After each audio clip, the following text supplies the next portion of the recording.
सौंदर्य के सार सर्वस्व तत्व से अहिल्या का निर्माण हुआ था। इसलिए अहिल्या विश्व सुंदरी नहीं, पृथ्वी सुंदरी नहीं, ब्रह्मांड सुंदरी थी अहिल्या, ब्रह्मांड सुंदरी। उसके जैसी सुंदरी कोई दूसरी थी ही नहीं। उस दिव्य कन्या का नाम ब्रह्मा जी ने अहिल्या रखा। अहिल्या माने निर्दोषा, दोष रहिता, कोई दोष उसमें नहीं था।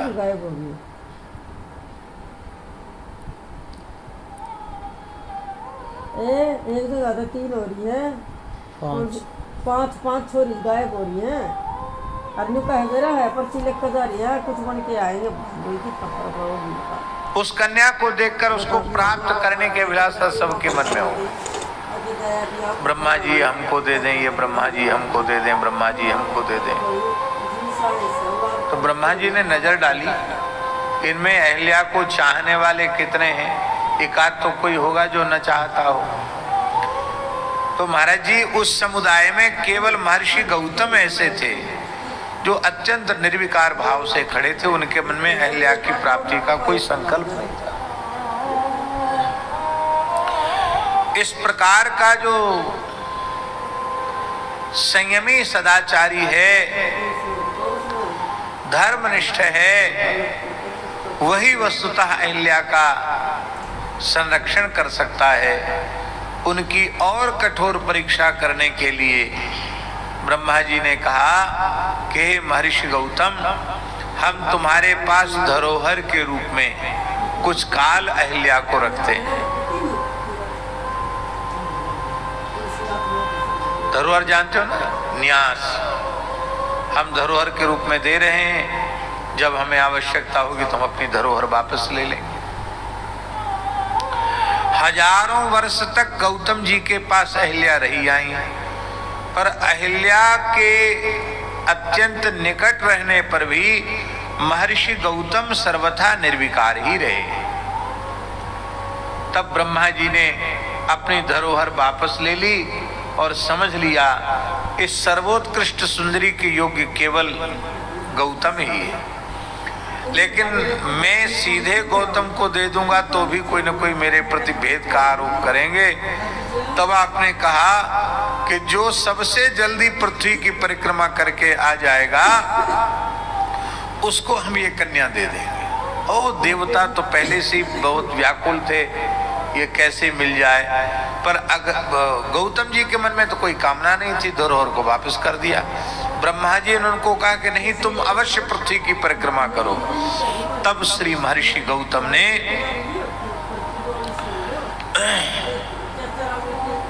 उभय तो मुखी गाय की परिक्रमा, ये ब्रह्म पुराण की कथा है झाजी, उभय तो मुखी गाय की परिक्रमा की। और जब उभय तो मुखी गाय की परिक्रमा की तो उनको परम गोभक्त मानकर शास्त्र वचनों में उनकी कैसी अगाध श्रद्धा है, इसके लिए ब्रह्मा जी ने प्रसन्न होकर विधि पूर्वक अपने तपोबल से उत्पन्न उस दिव्य कन्या को, अहिल्या नाम की कन्या को गौतम जी को ही दे दिया और विधिवत गौतम जी के साथ उनका विवाह कर दिया।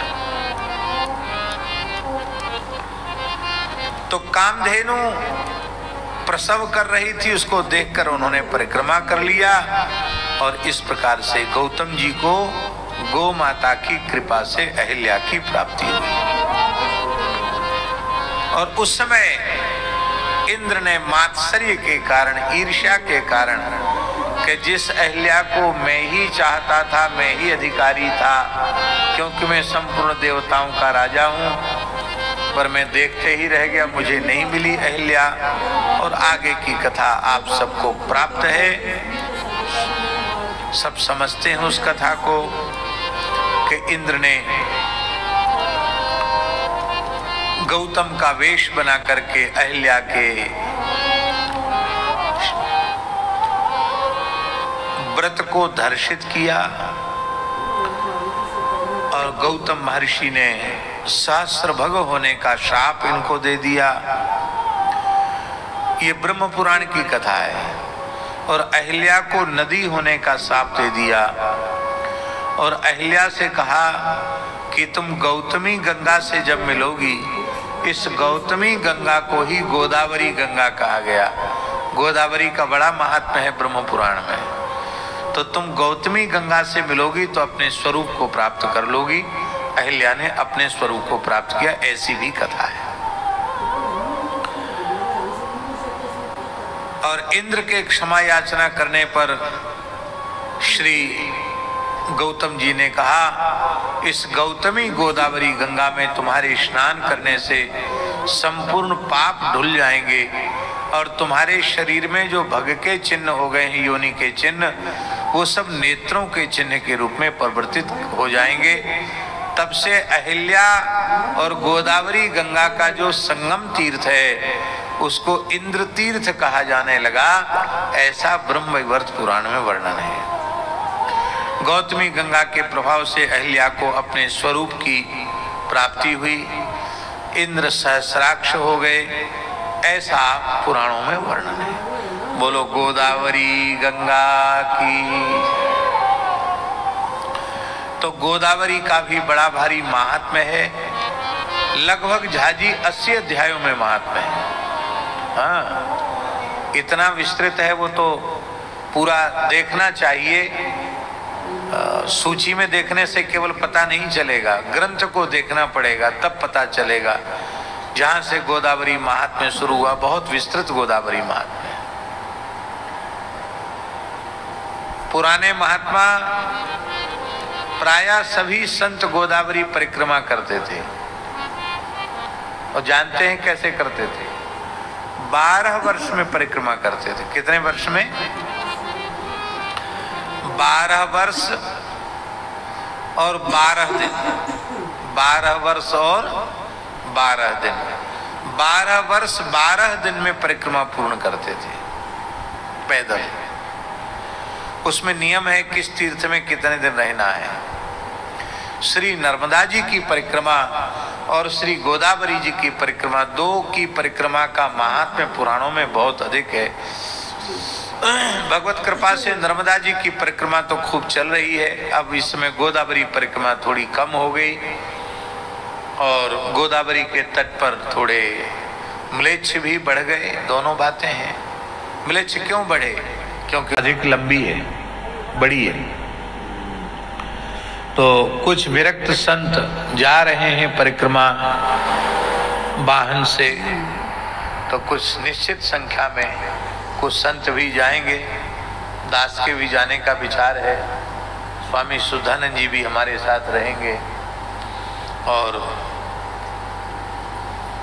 परिक्रमा का जो लाभ है